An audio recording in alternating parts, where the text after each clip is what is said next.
네, 오늘 사도행전 강의 4탄 복음의 소리고요. 사도행전 2장 14절에서 25절까지 보도록 하겠습니다. 사도행전 2장 14절에서 25절까지 같이 합독하겠습니다. 시작. 베드로가 11사도와 함께 서서 소리를 높여 이르되 유대인들과 예루살렘에 사는 모든 사람들아, 이 일을 너희로 알게 할 것이니 내 말에 귀를 기울이라. 때가 제3신이 너희 생각과 같이 이 사람들이 취한 것이 아니라 이는 곧 선지자 요엘을 통하여 말씀하신 것이니 일렀으되 하나님이 말씀하시기를 말세에 내가 내 영으로 모든 육체에 부어주리니 너희 자녀들은 예언할 것이요 너희 젊은이들은 환상을 보고 너희 늙은이들은 꿈을 꾸리라. 그때에 내가 내 영을 내 남종과 여종들에게 부어주리니 그들이 예언할 것이요 또 내가 위로 하늘에서는 기사를 아래로 땅에서는 징조를 베풀리니 곧 피와 불과 연기로다. 주의 크고 영화로운 날이 이르기 전에 해가 변하여 어두워지고 달이 변하여 피가 되리라. 누구든지 주의 이름을 부르는 자는 구원을 받으리라 하였느니라. 이스라엘 사람들아, 이 말을 들으라. 너희도 아는 바와 같이 하나님께서 나사렛 예수로 큰 권능과 기사와 표적을 너희 가운데서 베푸사 너희 앞에서 그를 증언하셨느니라. 그가 하나님께서 정하신 뜻과 미리 아신 대로 내준 바 되었거늘 너희가 법 없는 자들의 손을 빌려 못 박아 죽였으나 하나님께서 그를 사망의 고통에서 풀어 살리셨으니 이는 그가 사망에 매여 있을 수 없었음이라. 다윗이 그를 가리켜 이르되 내가 항상 내 앞에 계신 줄을 배웠음이여 나로 요동하지 않게 하기 위하여 그가 내 우편에 계시도다. 아멘. 지난주에 120명의 마가 다락방에서 120명이 마가 다락방에서 이제 성령을 받았습니다. 근데 이상한 부분이 있어요. 2장 전체의 내용을 다 읽어보셨으니까 아시겠지만 뭐가 이상하냐면 이들이 전도 행사를 한 적이 없어요. 전도. 분명히 120명의 문도들이 마가다락방에 모여서 성령을 받았어요. 근데 뭐 우리처럼 뭐 노방전도를 한 것도 아니고 버스킹 예배를 드린 것도 아닌데 41절에 가면 베드로의 설교를 듣고 그 말씀을 받아 예수를 믿고 세례를 받은 신도가 3,000명이 되었다고 말하고 있어요. 도대체 이 3,000명은 도대체 어디서 온 걸까요? 네. 네, 한번 말씀 한번 볼까요? 41절 한번 넘겨주시겠어요? 네. 같이 한번 읽어볼게요. 시작. 그 말을 받은 사람들이 세례를 받음에 그날의 신도 수가 3,000이라 더하더라. 네, 3,000이 더했어요. 베드로가 이 마가 다락방에서 유튜브를 찍어서 올린 것도 아닐 텐데 도대체 120명이라는 숫자에서 어떻게 이 많은 사람들의 숫자가 늘어난 걸까? 한 60명이 이렇게 성령 받고 있을 때 나머지 60명은 나가서 이게 전도를 하고 온 것일까? 아무리 뒤져봐도 구체적인 내용이 나오지가 않습니다. 그러니까 권능 자체가 없으니까 이들은 사실 전도를 할 수도 없어요. 그러니까 성령이 임하셔야 권능을 받고 그 다음에 사마리아와 땅끝까지 이르러 복음 증거를 하는데 성령을 안 받았기 때문에 사실 노방전도 하기도 불가능한 상태였을 거예요. 그런데 어찌됐든 41절에 가면 3,000명이라는 사람이 회심하고 돌아옵니다. 근데 이 숫자는 사실 어린이와 노인을 포함시키지 않은 숫자예요. 보통 이제 유대인들은 애들은 취급 안 하거든요. 그래서 굉장히 많은 숫자가 한 5,000명도 넘는 숫자가 예수님 앞에 돌아왔다라는 얘기가 됩니다. 그래서 여러분 구원받을 자를 모으는 것은요 하나님이 다 하시는 거예요, 사실은. 그래서 이들이 120명이 나가서 전도를 한 게 아니고요. 그러니까 하나님의 소리를 통해서 사람들이 그냥 모여든 겁니다. 그러니까 가짜 성도를 모으는 거는요, 인간의 능력으로도 가능해요. 그러니까 이게 무슨 얘기인가 할 텐데, 제가 길거리에 나가서 저희 교회에서 예배 드리시고 식사하고 가시면 제가 10만 원씩 드립니다.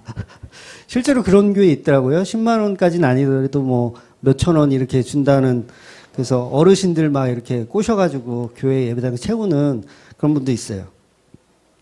그런 식으로 하면 아마 여기 예배당 채우는 거는 아마 일도 아닐 거예요.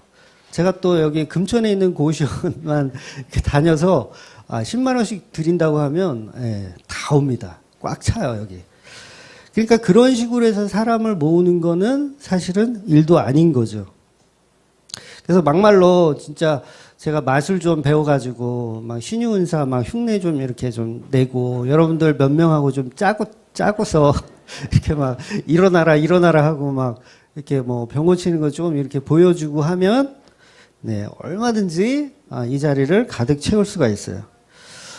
그러니까 옛날에 과거에 이제 그런 식으로 해서 교회를 키운 정신 나간 인간들이 사실 실제로 있어요. 그 옛날 영화 중에 박중훈 씨가 주연한 할렐루야라는 영화를 보면 짜고 치고 이렇게 병자 고치고 막 하는 그런 내용이 그대로 다 그 영화에 나오거든요. 그게 뭐 없는 얘기 지어서 한 게 아니라 실제로 그런 짓을 했던 목사들이 있습니다. 과거에 무슨 기도원 같은 데서도 돼지피 같은 거 이렇게 스펀지에다가 이렇게 숨겨놨다가 막 배에다가 막 안수하면 거기서 암 꺼냈다 그러면서 그 다 개수작인 게 막 PD 수첩 같은데 이렇게 나오고 그랬었어요. 그러니까 그런 식으로 해서 사람을 모으는 건 사실 일도 아니에요. 그러니까 개척 당시에 뭐 은이빨이 금이빨로 변하게 한다든가 막 이런 식으로 해가지고 교회를 성장시킨 교회가 있어요. 근데 대형 교회를 성장했는데 이제는 더 이상 그런 거 안 해요. 왜? 그런 거 안 해도 교회가 크거든. 그러니까 그 대형 교회에서 지금도 은이빨 금이빨 찾고 있으면 안 되잖아요. 그러니까 그런 짓을 안 한단 말이에요. 그러니까 교회를 키워놓고서 이제 그런 거를 이제 안 하는 경우가 있습니다. 그러니까 정말 예수 그리스도의 바른 믿음, 예수 그리스도의 바른 십자가 믿음을 가진 성도들을 모으는 것은 인간의 노력과 수고로는 불가능한 거예요. 그러니까 가짜들은 얼마든지 모을 수 있지만 진짜 성도들을 모으는 건 어려운 일인 거죠. 아마 여러분들 중에 주맘교회 이 옆교회에서 10만 원씩 줄 테니 우리 교회로 와라 그러면 가실 분. 네. 제가 봤을 때는 아무도 없어요. 그러니까 그게 무슨 얘기예요? 여러분은 다 진짜라는 얘기거든요. 여러분은 진짜라는 거예요. 절대 안 가세요. 왜? 더 큰 가치를 여러분은 알고 있기 때문에 그러십니다. 정말 멀리서부터 이렇게 예배드리려고 오시는 분들 평균 1시간 이상, 우리 교인들은 평균 1시간 이상 이 먼 파주까지 오셔서 예배를 드립니다. 고작 10만 원가 받고 오실 분은 제가 봤을 때는 없으신 것 같아요. 즉 믿는 자가 날로 늘어나는 것, 가짜 성도 말고 믿는 자가 정말 날로 늘어나는 것은 인간의 힘이 아닌 오직 성령의 힘이라는 거예요. 지금 베드로의 설교를 듣게 된 사람들을 모은 것도 사실 성령님께서 모으신 거죠. 우리는 이 부분을 많이 착각을 합니다. 그래서 교회마다 어떤 부흥 세미나라든가 아니면 배가 성장 프로그램, 그다음에 개척교회를 하다 보니까 그런 포스터가 진짜 자주 와요. 무슨 세미나, 배가 부흥 뭐 프로젝트 막 그러면서 그런 뭐 돈을 내래요 일단. 그래서 그런 프로그램 같은 게 많아서 그런 것을 계속 보내줍니다. 배가 성장 운동 같은 거. 근데 결국은 교회를 개척해 놓고 일을 하는 것은 우리가 하는 것 같아도 성령님께서 다 교회를 운영하시고 인도하시는 겁니다. 이 얘기는 결코 목사나 어떤 성도들은 그냥 아무 할 일을 하지 말고 그냥 목사하고 성도하고 골프나 치러 다니면서 교회는 성령님께 다 맡겨드린다 이런 얘기는 아닙니다. 이렇게 따지는 분들은 거의 100% 가짜들이 이런 거 따지더라고요. 그러니까 그런 의미가 아니라 모든 주권을 성령님께 맡겨드리는 교회의 운영, 방침, 그런 시스템으로 교회의 본질적인 모습을 찾아가야 한다는 거죠. 예수 그리스도의 십자가 복음은 우리의 힘과 노력이 아닌 성령님께 전적으로 맡겨야 한다는 겁니다. 우리가 사도행전을 공부를 시작하면서 1탄에서 설명드렸던 내용이 우리의 생각과 계획은 기각되고 오직 성령님이 일하실 수 있도록 그 자리를 마련하는 것. 그래서 나를 비워내고 오직 예수 그리스도만 나타나는 교회. 예수 그리스도가 교회의 머리가 되고 우리는 그 지체가 되는 모습. 이것이 복음적인 교회라고 설명을 드렸어요. 근데 이 지체들이요, 서로 잘났다고 싸우기 바빠요. 그렇지 않습니까, 여러분? 결국 우리는 팔다리들이잖아요. 팔다리, 지체들이잖아요. 우리는 다 동일하게 음식을 통해서 일하는 사람들이에요. 음식을 통해서. 우리가 팔에 혈액이 공급되려고 하면 그 혈액을 통해서 에너지가 공급되잖아요. 근데 결국 우리가 먹는 음식을 통해서 그게 다 분배되는 거예요. 그래서 음식이 없으면 혈액 공급이 안 돼서 결국은 세포 하나하나가 죽게 되는 겁니다. 그래서 우리는 늘 하나님의 말씀이 그렇게 중요하다고 제가 설명을 드리는 거예요. 에너지를 공급받지 않으면 팔, 다리가 제 기능을 하지 못합니다. 결국은 세포가 죽게 되고 영양실조가 되어서 일을 못하게 되어 있습니다. 그러니까 그 지체가 결국은 떨어져 나가게 되는 것입니다. 그럼 우리의 모습은 어떠냐고요? 우리가 좀 내가 팔이고 내가 다리임에도 불구하고 나는 조금 우월해 라는 마음이 누구 하나 다 있습니다. 나는 좀 아는데 내 방식대로 좀 하지. 교회 내에서 그런 분들 많잖아요. 내 방식대로 좀 하지. 왜 교인들이 왜 성령님의 그 뜻과 마음을 일치시켜야 하는지에 대한 생각보다는 내가 원하는 방식, 내가 아는 방식으로 하기를 원합니다. 결국은 그 지체는 떨어져 나가게 되어 있더라고요.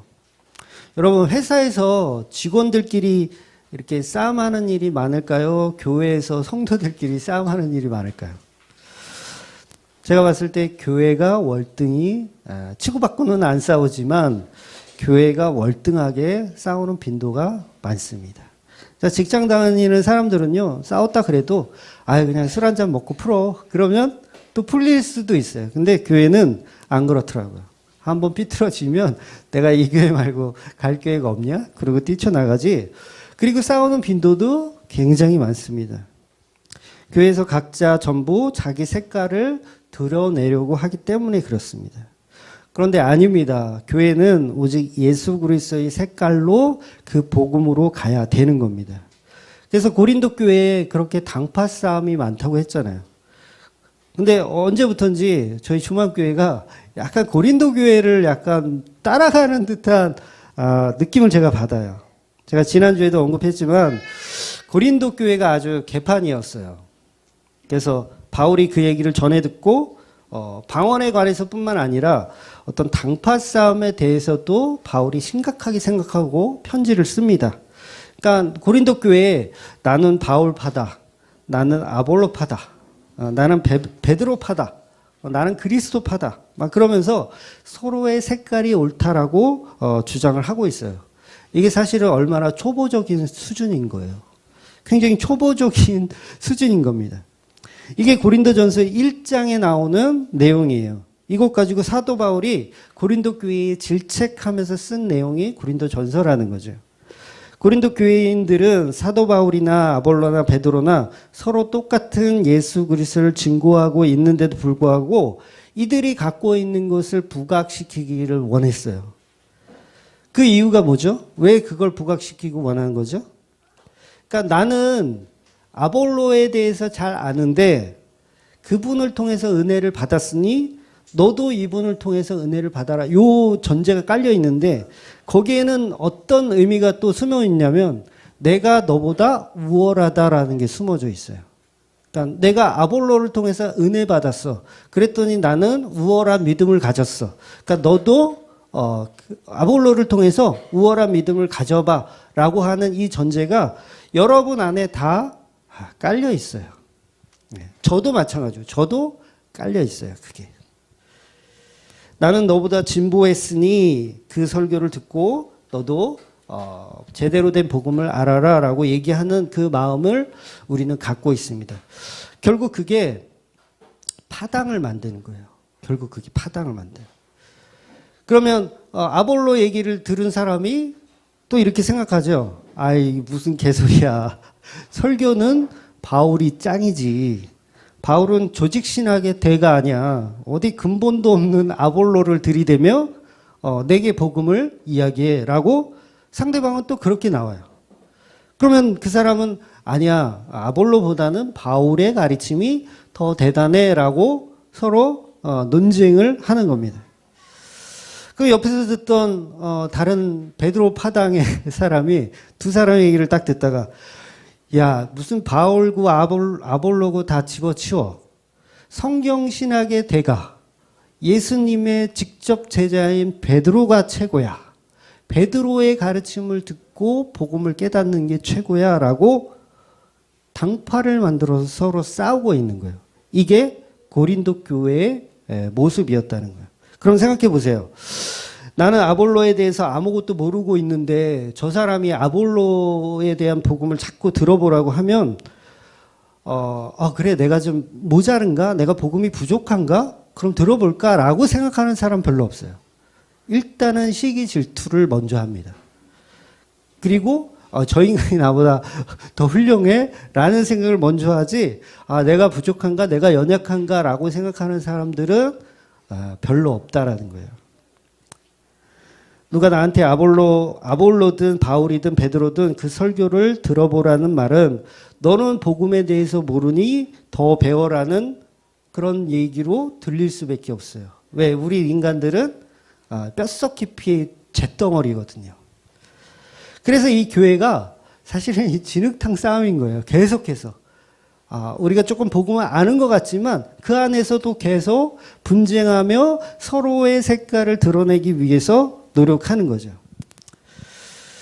여러분, 어떤 교회에 갔는데 한국의 대표적인 목사님 하면은 아마 대부분의 사람들이 한경직 목사님을 떠올리실 겁니다. 한경직 목사. 굉장히 대부격인 한국 기독교의 대부격인 분이세요. 한경직 목사님.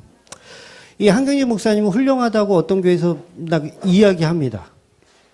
그런데 거기 그 교인 중에 한 명이 한경직 목사님도 훌륭하지만 저기 파주에 있는 주막교회 이혜원 목사님도 훌륭합니다. 이혜원 목사님 설교를 한번 들어보세요 라고 하면 그 사람들이 기분 좋을까요? 네, 기분 안 좋아요.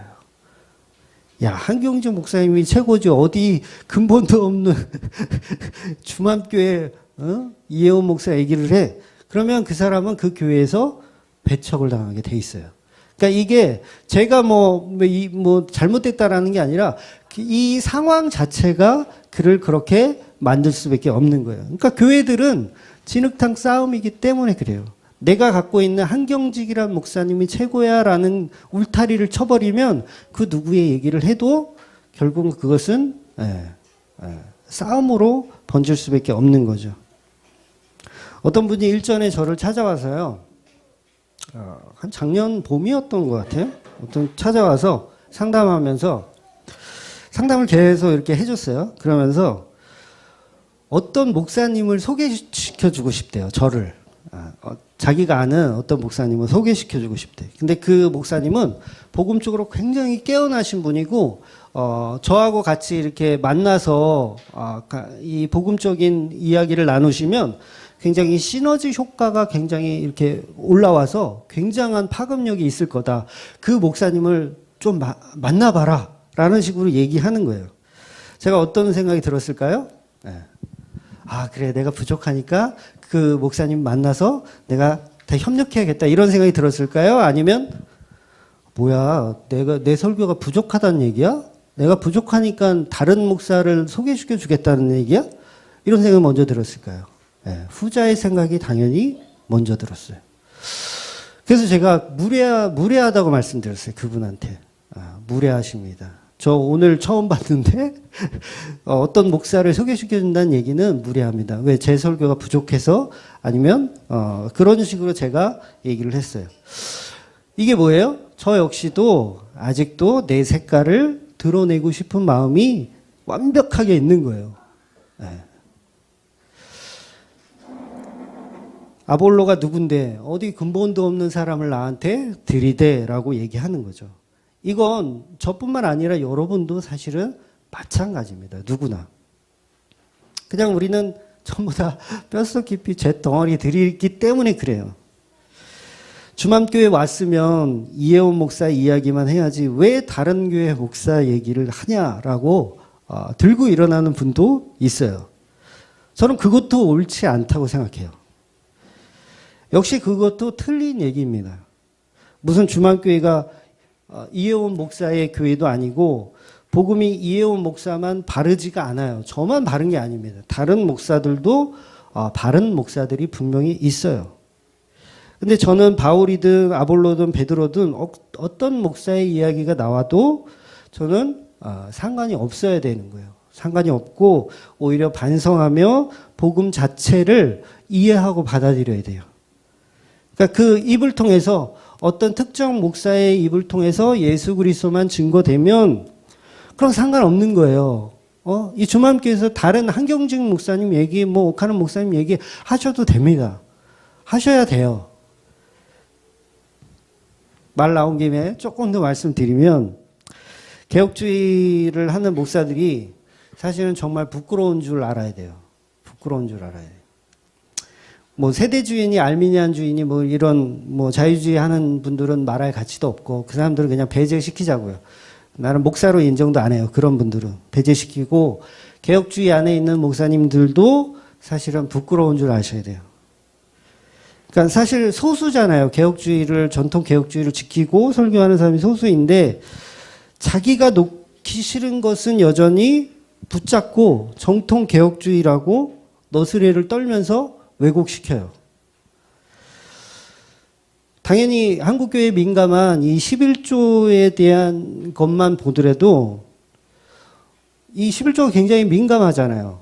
오죽하면 이 주맘교회 이런 듣도 보도 듣보자 목사가 하는 이 설교가 조회수가 40만이 넘었어요. 44만 아마 넘어갔을 텐데 그만큼 교인들이 11조에 대해서 민감한 거예요. 굉장히 민감해요. 그럼 보세요. 한국교회에서 개혁주의를 하면서 11조가 연보로 바뀌었다라고 설교하는 목사가 몇 명이나 될까요? 한국교회. 저는 제가 생각할 때 10손가락 안에 들 거라고 생각해요. 물론 이제 우리가 모르는 분들도 있겠지만 유튜브나 인터넷상에 알려진 분들은 10손가락 안에 들 거라고 생각해요. 그러니까 신비주의, 기복주의, 번영주의 이것을 묵살내는 교회들, 이것을 묵살내는 목사들 그 중에서도 또 추리면 10개도 안 돼요. 제가 봤을 때 한 서너 개 되나? 서너 개 될 거라고 생각해요. 여러분 이 구글이라는 이 구박사가요. 얼마나 대단한 친구인지 아세요? 여러분이 인터넷에 여러분이 원하는 걸 검색한다고 생각하시죠? 여러분 속고 있는 거예요. 사실은 구글이 여러분들이 원하는 걸 검색되게끔 해줘요. 이게 어떤 차이가 있냐면 내가 보고 싶은 걸 보는 게 아니라 구글이 보라고 정해줘요. 그러니까 이게 무슨 얘기냐면 내가 주맘교회 이혜원 목사를 검색을 하잖아요. 그러면 저와 유사한 목사들이 같이 검색대에 올라가요. 여러분의 취향에 맞춰서 컴퓨터가 그렇게 슈퍼컴퓨터가 알아서 조작을 해줍니다. 그래서 여러분이 평소에 뭐 쇼핑이라든가 이런 거 하면서 보통 뭐 신발이나 옷이나 이런 거 클릭해서 보잖아요. 그러면 이 컴퓨터들이 그걸 다 계산해요. 그래서 광고도 다 그런 것만 여러분이 봤던 거 그런 것만 다 띄웁니다. 절대 여러분들이 관심 없는 거는 안 띄워요. 무슨 얘기냐면 한국에 있는 그 취향이 같은 목사들 한 서너 명 되는 목사들이 같이 링크가 된다는 얘기예요. 그러니까 결국은 성향이 같은 목사들의 설교들을 여러분은 계속해서 원치 않아도 구글이라는 이 컴퓨터가 여러분에게 그 말씀을 듣게 하는 거예요. 이제 뭔 말인지 잘 이해 못 하시겠지만 개혁주의와 이 신비주의 뭐 이런 걸 다 타파하는 저하고 성향이 설교의 패턴이 똑같은 목사들의 설교를 구글이 알아서 찾아서 여러분의 유튜브에 올려준다는 얘기예요. 그러면 당연히 그 목사들 몇몇 안 되는 목사들을 여러분을 다 동일하게 공유하게 된다는 얘기예요.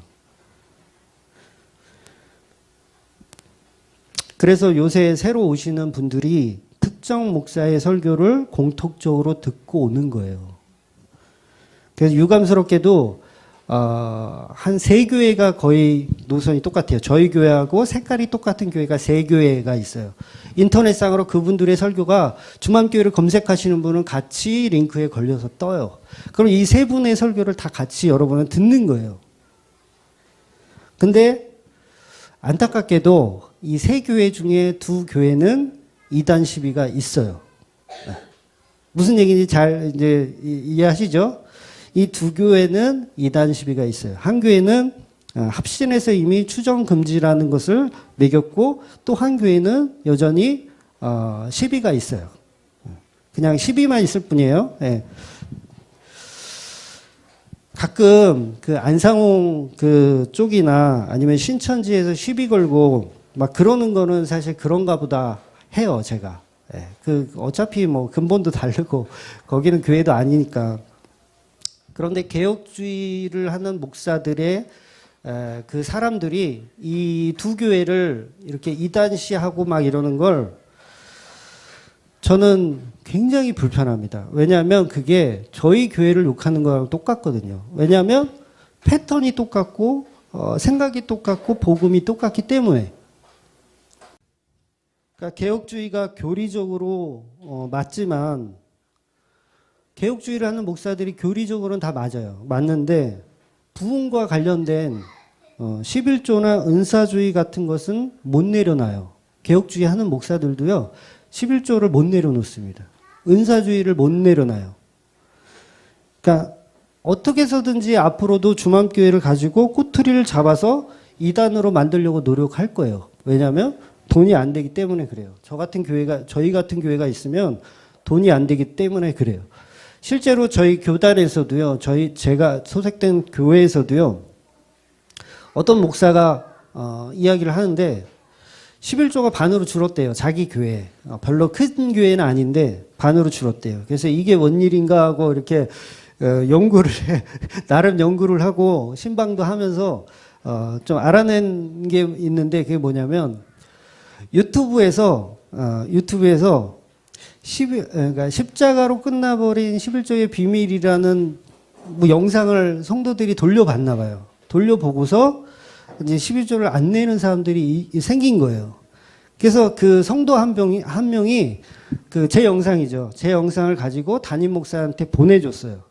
제가 이 영상을 보고 11조가 바르지 않다는 걸 알고 나서 지금 고민 중입니다, 목사님.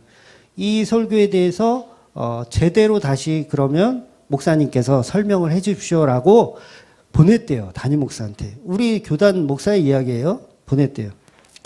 근데 자기가 그 설교를 보고서 말을 해줘야 되잖아요. 그거 틀렸고 11조를 해야 된다라고 얘기해야 되는데 해줄 수 있는 성경적 근거가 없었대요. 예. 없어가지고 답변을 못 해줬대요. 결국은. 못 해줘가지고 결국은 아직도 그분이 11조를 안 내고 있대요. 그래서 그거를 저희 교단에 와서 다른 목사들한테 하소연을 해요.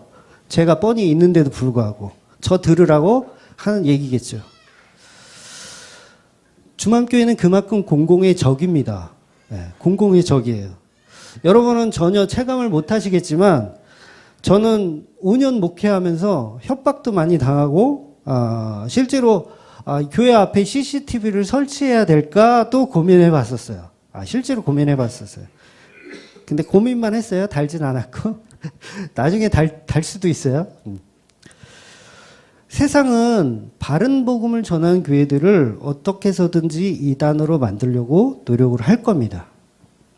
이 바른 복음에 여러분은 얼마나 관심이 있으세요?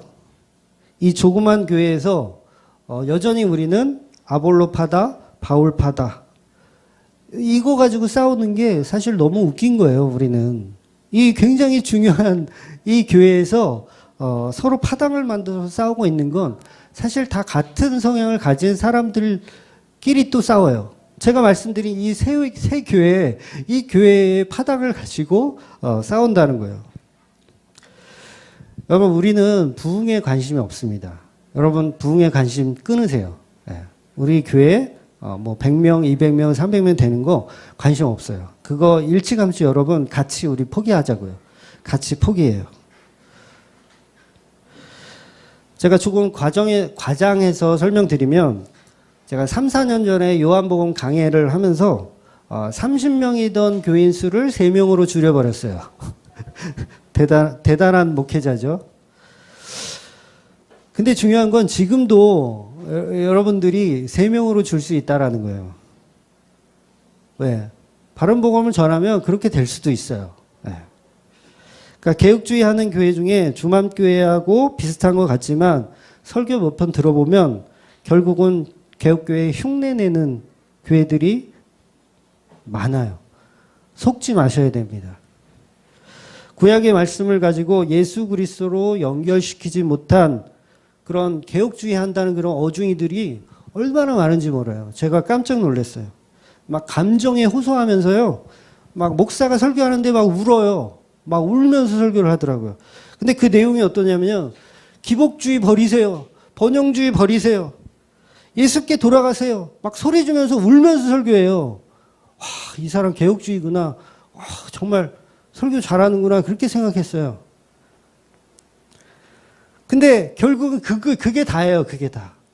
어떻게 그 구약의 말씀들을 예수 그리스도로 연결을 못 시키고 그냥 얘기하는 거예요. 번영주의 버리세요. 기복주의 버리세요. 개혁주의 흉내내는 사람들이에요. 흉내내는 사람들. 그러면서 11조는 걷어요. 절기 때 헌금 다 걷고요. 그러면서 재정을 투명하게 한다고 또 건강한 교회를 또 내세워요. 그런 개혁주의 흉내내는 교회들이 어마어마하게 많습니다, 여러분. 잘 보셔야 돼요. 11조가 뭐예요? 구약의 제사, 제물이잖아요. 그러면 개혁주의 하는 목사가 그 11조가 연보로 바뀌었다는 거 모를까요? 못 내려놓는 거예요. 못 내려놓는 거. 우리는 교리를 가지고 말해야 돼요. 교리를 가지고. 뭐 2단 10일 하려면 조직신학이든 성경신학이든 가지고 2단을 만들어야 돼요. 교회 성장과 부흥 우리의 힘으로 하는 게 아닙니다. 결코 이것 또한 우리의 의가 될 수 있어요. 여러분 우리는 여기서 자유해야 합니다. 제가 늘 말씀드리지만 우리 교회는 신천지인도 환영해요. 환영합니다. 그분이 왜 두렵습니까? 그분이 왜 두려워요? 결국 성도들 줄까봐 대문에다가 신천지인은 출입을 금지합니다. 이런 거 써놓은 거 아니에요. 결국 복음에 자신이 없는 거예요. 이만희가 가리키는 것보다 예수님의 가리킴이 더 자신이 없는 거죠. 그러니까 못 들어오게 하는 거예요. 스님 오면 여러분 못 들어오게 하실 거예요? 어디 여기 교회에 스님이 들어오십니까? 하실 거예요? 아니잖아요. 들어오라고 하시고 차 한 잔 드리면서 예수 그리스도를 소개시켜 줘야죠. 스님한테. 그런데 스님은 출입 금지라고 다른 생각과 비전을 갖고 있다고 못 들어오게 할 거냐고요. 똑같은 거죠. 신천지인 오지 못하게 하는 거하고 뭐가 달라요. 그러니까 창피한 거예요. 교회에서 그런 거 붙어져 있으면 저는 부끄럽더라고요. 노예 교회들도 이렇게 가면 입구에 신천지인 출입금지 이렇게 써 있으면 부끄러워요. 뭐가 그렇게 두려울까? 그 사람 그 신천지인 교회 데려다 앉혀놓고 정말 바른 복음으로 양육할 생각을 한다면 그게 왜 두려울까? 근데 이렇게 설교하면 30명이 3명으로 되더라고요. 저는 시시하거나 좋은 게 좋은 거다라고 가고 싶은 생각이 없습니다. 사도 바울이 고린도 교회에 편지한 것처럼 저도 똑같이 말씀을 전할 수밖에 없어요. 고린도전서 1장 18절에서 25절 이 말씀을 제가 직역을 한번 해드릴게요. 직역을 한번 해드리면 이제 파당이 막 생겼잖아요. 당파 싸움을 막 해요. 그래서 사도 바울이 고린도 교회에 편지를 써요. 너희들한테 내가 편지를 쓴다. 혼내는 거죠. 십자가의 도는 복음을 모르는 너희들에겐 미련한 것이다 라고 얘기해요. 십자가의 도는 복음을 모르는 너희들에게 미련한 것이다. 너희들이 그렇게 성경을 많이 알고 지혜가 많아? 너희들의 지식으로 그렇게 전도를 많이 했어? 너희들이 지혜로 사람을 너희들의 지혜로는 사람을 절대 전도를 못해. 하나님은 오히려 미련한 자를 들어서 통해서 전도하게 하실 거야. 너희들이 찾는 지혜 전부 기사 표적뿐이지. 근데 진짜 복음은 오직 예수 그리스도의 십자가뿐이야. 이 복음밖에 없어. 하나님이 어리석게 해도 너희들의 지혜보다 나아. 그러니까 인간의 어떤 지혜로도 하나님이 실수하는 것 같아도 그게 더 낫다는 거예요. 이게 하나님의 방법이야. 까불지 마. 제가 직역한 거예요. 바울이 당파 싸움하고 있는 고린도 교회 그리고 우리 주맘교회에 보내는 메시지인 거예요. 주맘교회에서 아볼로 목사든 바울 목사든 베드로 목사든 어떤 목사든 상관없어요. 예수 그리스도를 정하는 통로만 되면 됩니다. 오히려 주맘교회에서 이혜원 목사 이야기만 하고 다른 목사 이야기는 자제시켜야 한다고 생각하면 그게 오히려 잘못 가고 있는 거예요. 내 힘과 내 능력으로 하자는 거예요. 그건 결국. 그러니까 결국 그게 뭐예요? 이혜원 목사가 설교를 잘해서 이 교회를 이만큼 키웠다라고 할 수밖에 없어요. 그러면 다 같이 죽자는 거야. 내가 전도를 많이 해서 교회에 부흥했다. 뭐 목사가 훌륭하다. 뭐 장로가 훌륭하다. 뭐 안수집사가 훌륭하다. 결국은 자기 의를 드러내는 모습으로 가는 겁니다. 그게 고린도 교회의 모습이 되는 거예요. 그래서 사도 바울이 질책을 하는 거예요. 야, 개수작들 떨지 마. 그 얘기를 하는 거예요. 복음적으로 아무리 설교를 잘해도 하나님이 막으시면 여기 한 사람도 없어요. 여기 여러분들 한 사람도 없어요. 하나님 막으시면 제가 요한복음 산상수훈 설교할 때 정말 2-3명 놓고 설교한 거예요. 그 영상 있잖아요. 산상수훈 영상. 2-3명 놓고 설교한 거예요. 근데 그때는 복음적인 설교 안 했습니까? 복음적인 설교 했어요. 그럼 복음적인 설교하면 막 이렇게 사람들이 모여야 되는데 사람들이 나가요. 나가. 30명이 3명으로 됐어요. 베드로가 설교를 잘해서 3,000명이 회개한 건가요? 3,000명이 회개했어요. 베드로가 설교를 잘했나요? 설교학을 가르치는 교수들이요.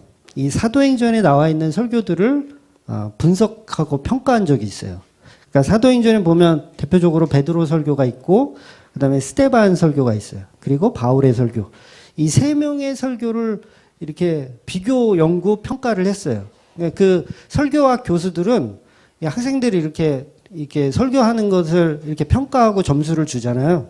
그래서 이 3분의 설교를 가지고 평가를 했어요. 아주 재밌는 일이죠. 누가 1등 할게요? 3명 중에. 네. 몰라요? 한번 찍어보지. 네. 스데반이 1등 했어요. 스데반이 1등하고, 그 다음에 바울이 2등을 하고, 베드로는 거의 낙제를 받았대요. 낙제. 야, 설교 이렇게 못하냐. 막, 기승전결도 없이 그냥 막 들이대는, 그런 설교.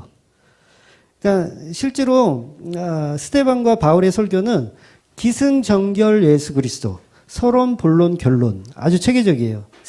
특히나 이 스데반 설교를 보면 구약에서부터 쫙 시작해가지고 예수 그리스도를 딱 결론 내는 설교. 너무 설교를 잘하거든요. 그래서 많이 저도 흉내를 내는데 잘 안 돼요, 요새는. 자꾸 길어져가지고. 그렇게 스데반이 설교를 잘했어요. 그리고, 이 베드로는 기승전결이 없어, 일단은. 그냥 막 던지는 스타일이에요, 그냥. 그러니까 보세요.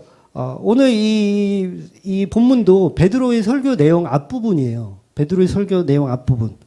그러니까 이 한국 교회인들이 이 베드로의 설교를 보고 뭘 생각해요? 예수 그리스도를 생각하는 사람 있나요? 없잖아요. 뭐 생각해요? 환상 보고 예언하고 꿈을 꾼다. 요것만 기억해. 베드로가 설교를 더럽게 못한 거야. 본질을 설명하기 위해서 이게 요엘서를 인용을 했는데 사람들이 그것만 더 집중해서 봐요. 그러니까 그게 중요한 게 아니라 뒤에 나오는 25절에 나오는 예수 그리스도 얘기의 시작이 그게 포인트인데 설교를 워낙 못해가지고 사람들이 지금 한국 사람들 다 아마 사도행전 2장 읽으면서 예언할 것이요, 환상 볼 것이요, 요것만 집중하고 있다는 거예요. 그러니까 나중에 10장에 보면 고넬료의 집에서 이 베드로가 또 설교하는 내용이 또 있어요. 근데 거기서도 기승전결이 별로 없어. 근데 거기서도요, 성령을 받아요. 이방인들이 성령을 받아. 그러니까 이게 지금 이 설교를 통해서 복음을 듣게 하시는 이는 누군 거예요? 결국은 성령님이 하시는 거예요. 인간이 어떤 말빨이나 뭐 논리적인 어떤 설명으로 예수를 믿는 게 아닌 거죠. 이렇게 어줍지 않게 설교를 했음에도 불구하고 3,000명이 회개하고 돌아옵니다. 그러니까 여러분, 말 잘하는 사람이 설교를 잘하는 게 아니고 성령이 이끄시는 사람이 설교를 잘하는 사람인 거예요. 여러분, 그래서 누가 설교를 했는지는 중요한 게 아닙니다. 누가 설교를 했는지 중요한 게 아니에요. 그 설교에 예수를 기억하시면 돼요. 거기에 왜 목사를 부각시키죠? 그러면 안 되는 겁니다. 그냥 목사들은 통로에 불과한 거예요. 통로. 예수 그리스도를 전하는 통로. 여러분하고 저가 의가 상했어.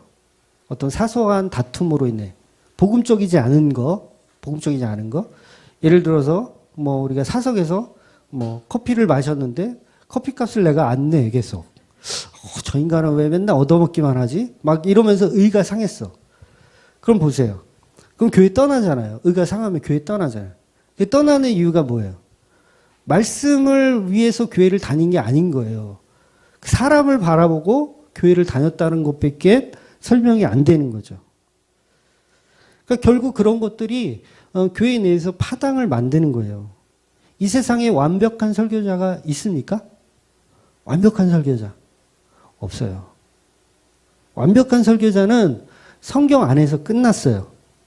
성경 안에서 바울의 설교, 베드로의 설교, 예수님의 설교, 이런 설교들이 완벽한 거예요. 그래서 성령님이 가지치기를 해서 써놓으신 거예요. 쓸데없는 거 안 쓰셨어요.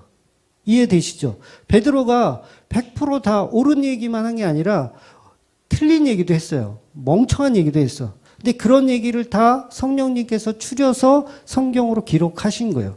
그러니까 이 세상에 완벽한 설교자는 없어요. 없는 게 맞아요. 저도 많이 실수하잖아요. 시내산에 뭐 3개월 만에 왔다고 헛소리를 해대잖아요. 그러니까 완벽한 설교자는 없습니다. 그럼 개혁주의를 하는 목사들, 유명한 목사들이요, 몇 명 안 돼요. 한 5명 될까? 제가 이름만 설명드리면, 로이드 존슨, 네. 그 다음에 찰스 스펀저, 존 메가더, 존 파이퍼, 딤 켈러, 이런 사람들이 개혁주의를 하는 목사들이에요. 유명한 목사들. 제가 볼 때도 이 5분의 목사님들도요, 다 부족해요. 뭔가 좀 완벽하진 않아.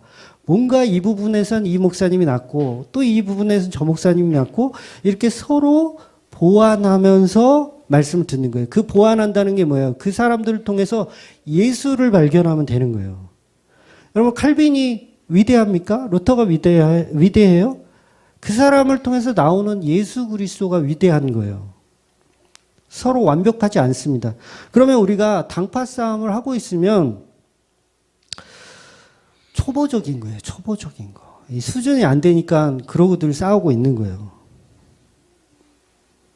이 고린도 교회 이야기는 제가 더 하고 싶지만, 사도행전 강해니까 이제 제가 시간 날 때 고린도에 대한 이야기가 나오면, 진짜 사도행전에도 이제 고린도 교회 이야기가 이제 쭉 나오니까 그때 가서 제가 조금 더 말씀드릴게요. 여러분, 교회의 머리가 되려고 하지 마세요. 교회의 머리가 되려고 하지 마세요. 복음 쪽으로 바뀔 생각을 해야지. 어떤 분들은 그래요. 교회를 바꾸려고 그래요. 본인이. 물론 이제 엉터리 같은 교회들이 워낙 많으니까 바꿔야 되겠지만, 복음적인 교회에서도 그 교회를 바꾸려고 하지 마시고 본인이 예수 그리스도의 색깔을 맞추려고 하셔야 돼요. 오직 예수의 색깔로 가야 되는 거예요. 그러니까 이혜원 색깔도 아니고 아볼로 색깔도 아니고 베드로 색깔도 아닌 거예요. 그러니까 아볼로파다, 바울파다, 베드로파다 싸울 필요가 없습니다. 방향성이 똑같으면 그것으로 충분한 거예요. 사실 이 아볼로나 바울이나 베드로나 방향성이 똑같아요. 다 복음을 말하는 사람들이었어요. 하나님의 제자들이고 예수님의 제자들이었어요. 근데 왜 서로 그거를 시기하고 질투합니까? 그게 결국은 자기 의예요. 내가 아는 이 사람이 훌륭하다 라는 걸 부각시켜서, 그러니 나는 이 사람만큼 나도 훌륭하다. 그걸 교회에서 계속 부각시키고 싶은 거죠. 그러니까 당파 싸움이 있어서도 안 되고, 누가 어떤 목사의 이야기를 해도 복음으로 받아들이세요. 네. 싸울 필요가 없어요. 시기 질투할 필요도 없습니다. 오늘 우리는 베드로의 첫 설교 서론 부분을 읽었습니다. 설교의 서론 부분은 본론으로 이해하기 위해서는 반드시 필요한 과정이죠. 그래서 저도 본론 바로 설교하지 않고 서론을 중요하게 설교하는 편인데, 가끔씩 이제 서론, 본론, 결론을 듣지 않으시고 앞에 서론 부분만 딱 듣다가 이제 막 짜증 내시는 분들이 가끔 있는데, 끝까지 들어야 돼요. 그러니까 베드로의 이 설교도 끝까지 서론, 본론, 결론까지 끝까지 연결시켜서 보지 않으면 왜곡될 수 있어요. 그러니까 바울이 이 베드로가 무엇을 얘기하고 싶은지 왜곡될 수 있어요. 그러니까 앞에도 말씀드렸지만 특히나 17절에 있는 너희의 자녀들은 예언할 것이요 너희 젊은이들은 환상을 보고 너희 늙은이들은 꿈을 꾸리라. 이 부분을 좋아해요, 사람들이. 그래서 신비주의적이며 인용할 수 있는 게 많잖아요. 그래서 이 말씀을 강대상회에 이렇게 딱 붙여놓고 우리 같이 예언하고 꿈꾸고 환상 보자. 막 그렇게 하는 교회들이 있습니다. 실제로 있어요. 그러니까 사람들이 방언이라는 너무 놀라운 체험과 신비적인 체험을 하니까 이 방언은 외국어를 모르는 사람들이 들으면 이상한 소리, 술 취한 소리로 들릴 수밖에 없잖아요. 그래서 이 바울이 벌떡 일어나서 설교를 시작하는 거예요. 사람들이 얘네들 다 술 취했나 보다 막 이러니까 바울이 벌떡 일어나서 설교를 하기 시작합니다. 그러니까 15절에 보면 때가 제3시니 너희 생각과 같이 이 사람들이 취한 것이 아니라. 그러니까 3시는 우리나라 시간으로는 아침 9시예요. 유대인하고 한 6시간 차이가 있거든요. 그래서 유대인들은 아침 시간이 이제 날짜의 시작으로 이제 보는 거죠. 시간의 시작으로. 그래서 아침 6시를 0시로 보통 생각을 합니다. 그래서 지금 본문에 나오는 3시라는 3시는 아침 9시를 뜻하는 거예요. 그러니까 베드로가 그런 거죠. 유대인들은 아침에 고기나 술을 먹지 않거든요. 이게 전통적으로 고기나 술을 먹지 않아요. 그래서 벌떡 일어나서 너희들이 아는 것처럼 지금은 아침이다. 우리가 무슨 술을 먹었겠니? 라고 얘기하는 거예요. 그러니까 너희가 볼 때 방언하는 모습이 놀랍고 신기하게 보이지 이것은 신비로운 일이 아니고 이 내용들은 결국 선지자의 글에, 그러니까 구약에 있는 요엘서에 기록하고 있는 내용이야 라고 얘기하는 거예요. 기록하고 있는 내용이야. 마지막 때가 되면 너희의 자녀들은 예언할 것이고 너희의 젊은이들은 환상을 보고 너희의 늙은이들은 꿈을 꾸리라. 이렇게 쭉 설명하는 거예요. 그래서 남종과 여종에게 부어주고 예언할 것이고 막 이렇게 신비주의적인 얘기를 베드로가 딱 얘기합니다. 그리고 20절에 보면 주의 크고 영화로운 날이 이르기 전에 해가 변하여 어두워지고 달이 변하여 피가 되리라. 쭉 설명을 해요, 베드로가.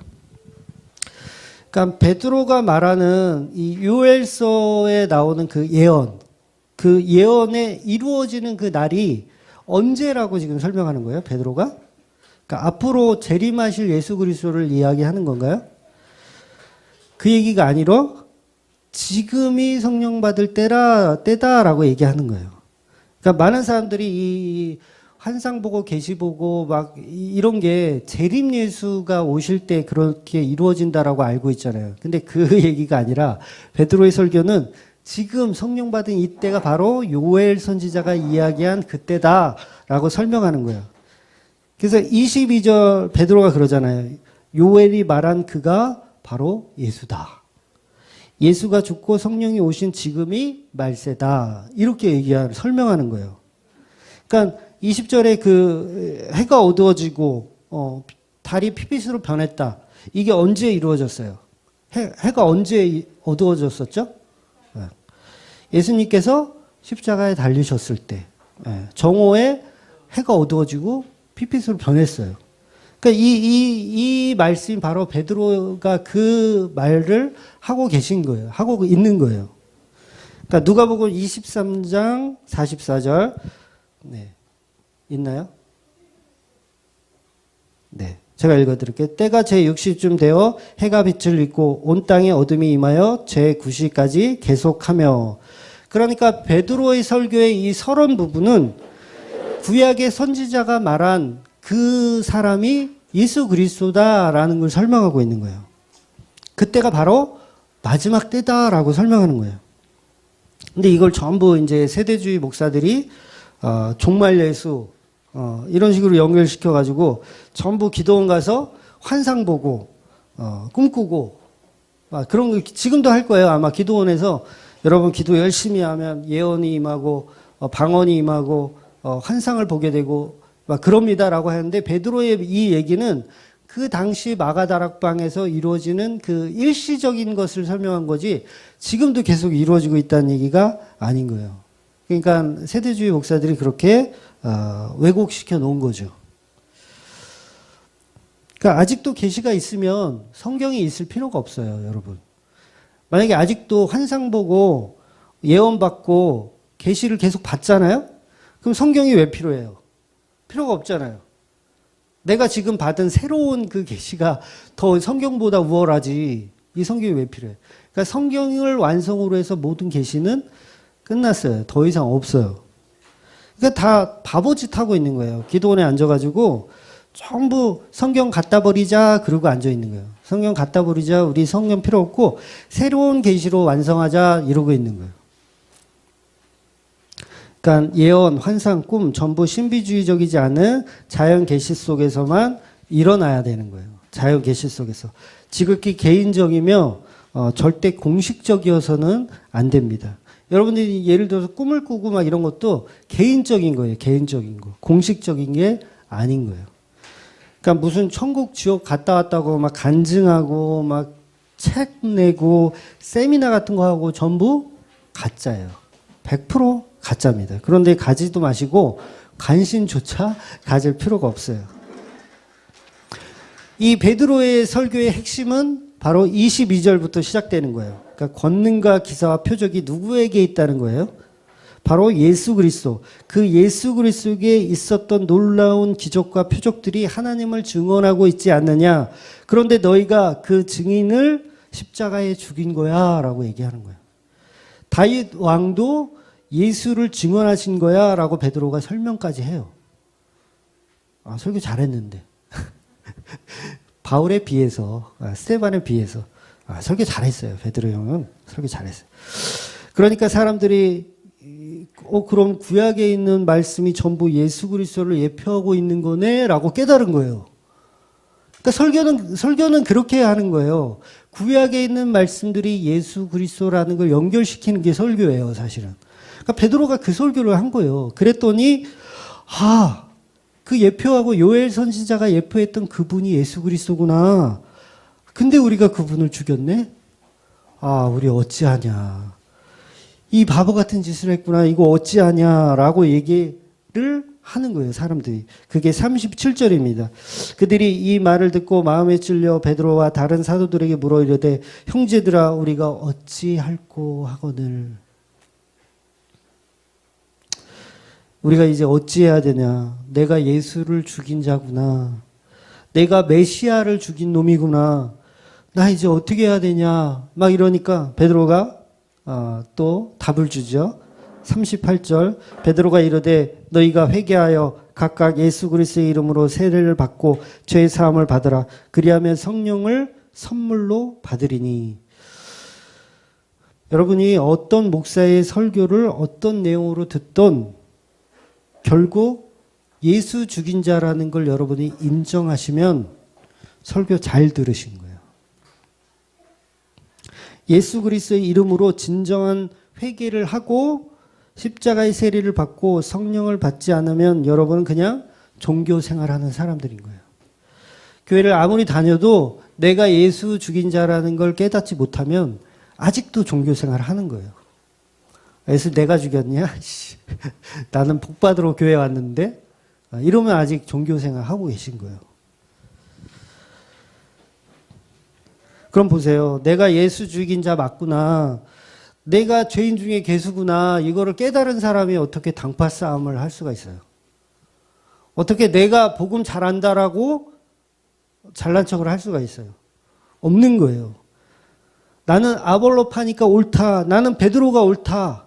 너는 이단이다. 라고 싸울 수가 없는 거예요. 전부 예수 안에 죽어야 되는 사람들이니까. 예수 죽인 사람들이니까. 여러분, 노예에서요, 절대 11조 가지고 절대 이단으로 못 만들어요. 걱정 안 하셔도 돼요. 네. 가끔 이제 노예에서 이단 만들면 어떠냐 그렇게 문의하시는 분이 있는데 11조 가지고는 절대 이단으로 만들 수가 없어요. 그냥 시비만 걸 뿐이에요. 시비만. 그러니까 초대교회에 그 누구도 11조를 했던 사람이 없어요. 당연히 안 해요. 제사 자체를 안 드렸어요. 그게 히브리서 10장에 보면 다 나오거든요. 제사 자체가 이제 필요 없어요. 제물이잖아요, 제물. 다 시비만 거는 거지 어떻게 할 수가 없어요. 그러니까 기독교 자체가 완전히 개망나니가 된 거예요. 만약에 그 11조 가지고 이단으로 만들었다 그러면 한국 기독교는 이제 의미 없는 거예요. 다른 종교가 된 거예요. 기독교는 종교가 아닌 하나님의 계시의 말씀입니다. 예수를 구세주로 믿는 계시의 종교예요. 그래서 여러분은 예수의 십자가 그 복음을 듣고 모여야 하는 겁니다. 가짜들은 예수 앞에 왔다가도 못 견디고 나가게 돼 있어요. 하늘로부터 급하고 강한 바람 소리가 들려요. 하늘로부터 급하고 강한 바람 소리가 들려요. 그러니까 그때가 6월절 기간이라고 했잖아요. 그러니까 77절 그 기간이었어요. 그러니까 디아스폴라인 그 유대인들이 이 절기를 지키기 위해서 유대인한테는 6월절이 가장 큰 절기거든요. 이때는 예루살렘에 다 모여야 돼요. 다 모여가지고 이 절기를 지켜야 돼요. 내가 뭐 아시아에 살던 뭐 유럽에 살던 뭐 애굽 저 아프리카에 살던 상관없이 6월절이 되면 다 모여요. 사람들이. 다 모여서 성경에도 나와 있지만 15개국의 사람들이 다 모여 있었어요. 그러니까 이 예루살렘에서 그냥 뭐 하루 있다가 가는 게 아니라 거의 오순절까지 지키려면은 거의 2달 가까이는 예루살렘에 머물러 있는 거예요, 사람들이. 근데 하늘로부터 급하고 강한 바람 소리가 들려요. 이게 마가 다락방에만 임한 게 아닌 거예요. 예루살렘 전체에 임한 거예요. 예루살렘 전체에 급하고 강한 바람이 일어나니 사람들이 이게 뭔가 하고 그 근원을 찾아서 간 거예요. 근원을 찾아갔더니 거기가 사도들이 성령을 받고 있던 장소였던 거예요. 그러니까 급하고 강한 바람 소리가 어마어마하게 큰 소리에 들린 거예요. 그 소리를 듣고 성도들이 모이기 시작한 거예요. 5절 이렇게 제가 읽어드릴게요. 그때 경건한 유대인들이 천하 각국으로부터 와서 예루살렘에 머물러 있더니 그 소리가 남에 큰 무리가 모여. 그러니까 소리 듣고 온 거예요. 예루살렘에 있던 사람들이 소리를 듣고 성령님의 소리를 듣고 마가다락방으로 모인 거예요. 그러니까 이 사람들이 뭐 때문에 모였어요? 6절에 이 소리가 남에 큰 무리가 모였다고 그래요. 그러니까 그 소리는 하나님의 현현의 소리인 거예요. 하나님의 현현의 소리. 크고 웅장한. 우리가 출애굽기에서 봤지만 우레와 같은 소리가 났잖아요. 시내산에 하나님이 현현하실 때 우레와 같은 소리. 근데 그때는 어때요? 사람들이 이 우레와 같은 소리를 듣고 이 하나님의 소리를 듣고 사람들이 접근하려고 해. 그때 하나님 뭐라 그래요? 야, 오지 마. 너네 왔다간 다 죽는다. 다 죽여버릴 거야. 오지 마. 이렇게 얘기해요. 하나님이 현현을 듣고 오지 마. 그러니까 이게 오면 다 죽는 거예요. 여러분, 하나님 보는 순간 다 죽는 겁니다. 여러분, 죄덩어리가 어떻게 하나님은 어떻게 와요? 보는 순간 다 죽어요. 그 빛에 아마 다 녹아내려질 거예요. 못 봐요. 그러니까 오지 못하게 하는 거예요. 근데 지금 사도행전은 어때요? 그 소리를 듣고 사람들이 모여요. 이게 무슨 차이가 있는 거예요?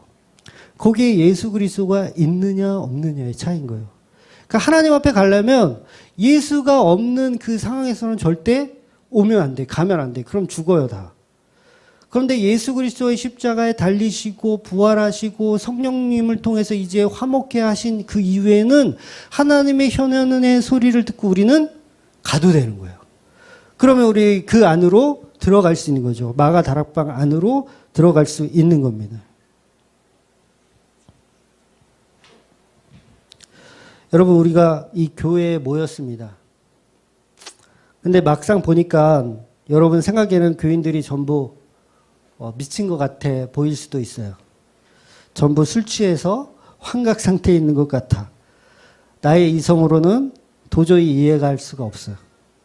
왜냐하면 옆 교회에서 10만 원을 주는데 거기 안 가고 여기에 앉아 있고, 그리고 로또 1등하고 여러분 바꿀 수 있어요? 여러분 예수 그리스도와 로또 1등과 바꿀 수 있어요?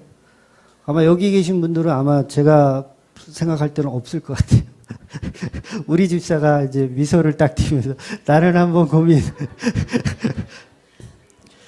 예수와 바꿀 수가 없는 사람들이에요. 한마디로 미친 사람들만 교회에 앉아 있는 거예요.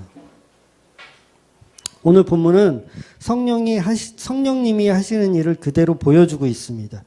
성령님이 하시는 일이 뭐라 그랬어요? 요한복음 16장 8절에 그가 와서 죄에 대하여 의에 대하여 심판에 대하여서 세상을 책망하시느니라. 예수님 말씀대로 사도행전에 이루어지는 거예요. 죄에 대해서 의에 대해서 심판에 대해서 사도행전 지금 오늘 본문에서 그 일들이 이루어지는 거예요. 그러니까 여러분들이 세상에서 보는 시각으로 보면 여러분들이 술 취한 자로 보일 수 있어요. 3시간을 걸려서 교회를 와?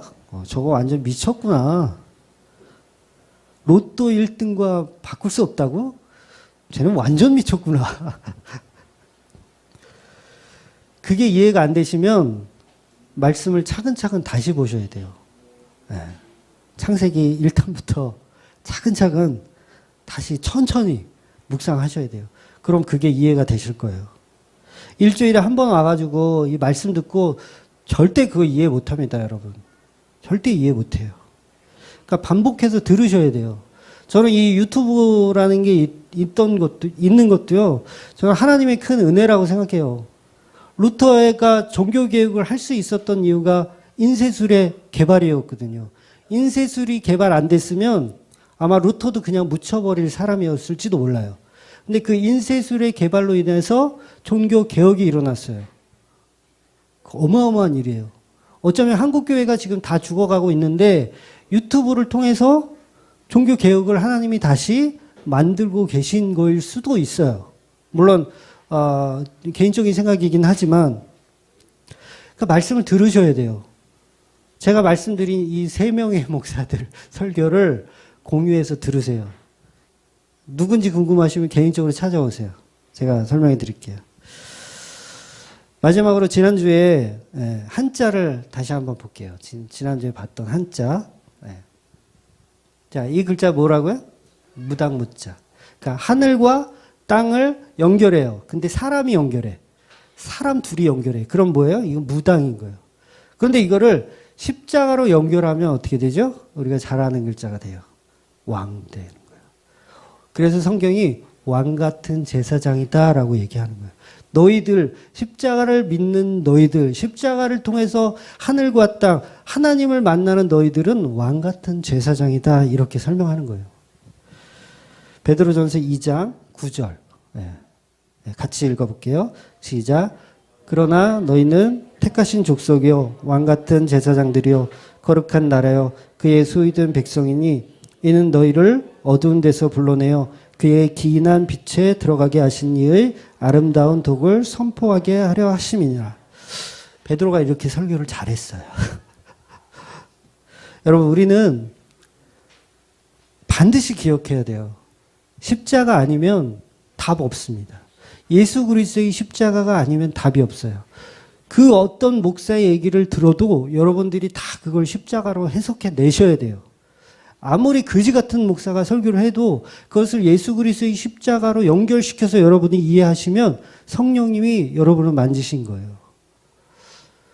그러니까 그런 마음을 가지고 말씀을 사모하시고 말씀을 더 들으려고 노력하시는 저와 여러분 되시기를 주의 이름으로 축원드립니다. 기도하겠습니다.